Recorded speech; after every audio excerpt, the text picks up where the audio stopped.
enfin de retour. Oui, Joey. Ah, je te l'ai dit, je peux pas rester avec toi. Ça fait 5 mois que je suis parti. 5 mois. Ok. Ils vont se dire quoi à peu près? Eh oui. Non, oui. D'abord, on a bien rigolé. Mais je peux pas rester. Non, je peux pas. Ça. En fait, je te l'ai dit, hein, on se revoit très vite. Ok. Ah, en fait, embrasse-le pour moi. Sacré Joey.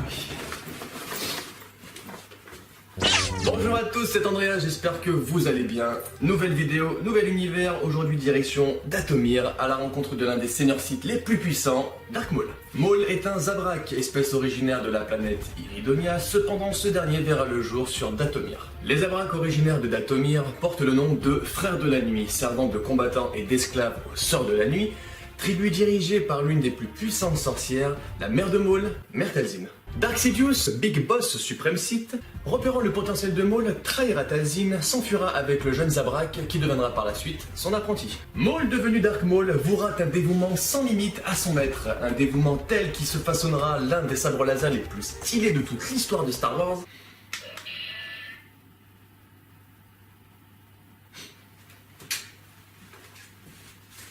Je veux mal entendu parler de son sabre laser à double lame, faisant de lui l'un des seigneurs Sith les plus redoutables, d'autant plus qu'il peut contrôler la force tout en étant en colère, contrairement à notre asthmatique. Bon, pour ne perdre personne en cours de route, on va y aller étape par étape. Épisode 1, la menace fantôme. Dark Sidious chargera Dark Maul de retrouver et de capturer la reine Amilada. C'est sur Tatooine que leurs chemins se croiseront. Dark Maul attaquera Qui-Gon, qui celui-ci parviendra, avec un peu de chance quand même, hein, à échapper à Dark Maul à bord du vaisseau de la reine. Et quelques temps plus tard, leurs chemins se recroiseront sur Naboo. Dark Maul arrivera à engager un combat contre Obi-Wan et Qui-Gon. Il parviendra à tuer Qui-Gon d'un coup de sabre laser dans l'abdomen. Débordant d'arrogance et ayant quelque peu pris la confiance, il sera finalement vaincu par Obi-Wan,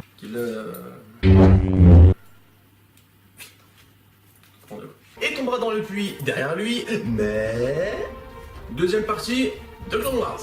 Pendant la guerre des clones, Savage Opress, le jeune frère de Maul, apprend que ce dernier est toujours en vie. Il se mettra donc à sa recherche, finira par le retrouver amaigri, avec plusieurs implants droïdes en forme de pattes d'araignée made in Talzin, les cornes allongées et mentalement brisées sur la planète Lotominor. Aidé de son frère, Dark Maul retournera sur Dathomir afin de guérir de ses blessures et de retrouver sa mémoire, ayant désormais comme objectif de se venger d'Obi-Wan. Il deviendra par la suite chef des Death Watch. Dark Sidious captera sa force, décidera de l'éliminer, mais pendant leur combat, Dark Sidious tuera Savage Opress, laissant la vie sauve à Dark Maul, mais le destituant de son rang de Dark.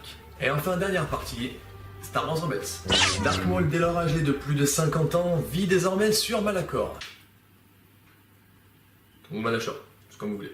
Il fera la rencontre d'Ezra Bridger et de Kanan Jarrus, qui l'utilisera pour assouvir son ultime objectif, retrouver et se venger d'Obi-Wan.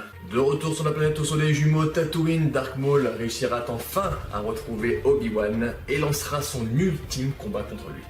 Après s'être jeté sur lui, Obi-Wan arrivera à désarmer Dark Maul en coupant son sabre laser en deux et en le blessant mortellement. Maul atterre dans les bras d'Obi-Wan, ce dernier lui demandera: dis-le-moi, je dois savoir s'il s'agit de lui. Oui, c'est lui. C'est donc lui qui nous vengera tous. Obi-Wan fermera les yeux de Maul en signe de respect, faisant ainsi la paix avec son ancien ennemi juré, lui pardonnant ses crimes passés. Voilà pour la petite histoire de Dark Maul, j'espère qu'elle vous aura plu. Je vous laisse au speedrunning. Bonne vidéo à tous!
bien, premier speedrunning de l'univers Star Wars enfin terminé, j'espère qu'il vous aura plu, n'hésitez pas à me dire ça dans les commentaires.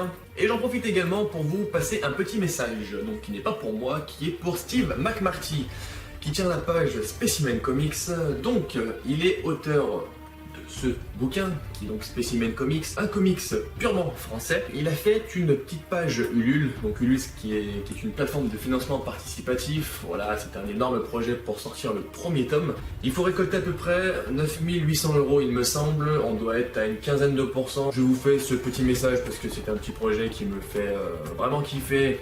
Steve étant un ami, voilà, je vais lui filer un petit coup de pouce. Donc n'hésitez pas à partager, je vous mettrai le lien d'Ulule dans la description. Je compte sur vous, ça marche par système de dons, ça démarre à partir de 5 €, à partir de 15 € vous avez le livre offert en contrepartie. Il y a des contreparties qui vont jusqu'à 1000 €, après voilà, ça c'est suivant le budget. Les contreparties sont plutôt classe aussi, il y a donc le livre forcément, après un certain palier vous avez la variante, à un autre palier vous avez des figurines qui viennent se rajouter. Et plus les paliers montent, et plus vous avez les contreparties de tous les autres paliers. Donc voilà, c'est vraiment un super projet, j'espère que ça aboutira. Si ça n'aboutit pas, pas de panique, Ulule c'est tout ou rien. Vous donnez, si le financement n'arrive pas à hauteur prévue, les contributeurs sont tous remboursés. Donc voilà, en tout cas, écoutez, moi je vous dis à très très vite. Je vous fais des bisous, et d'ici là, portez-vous bien.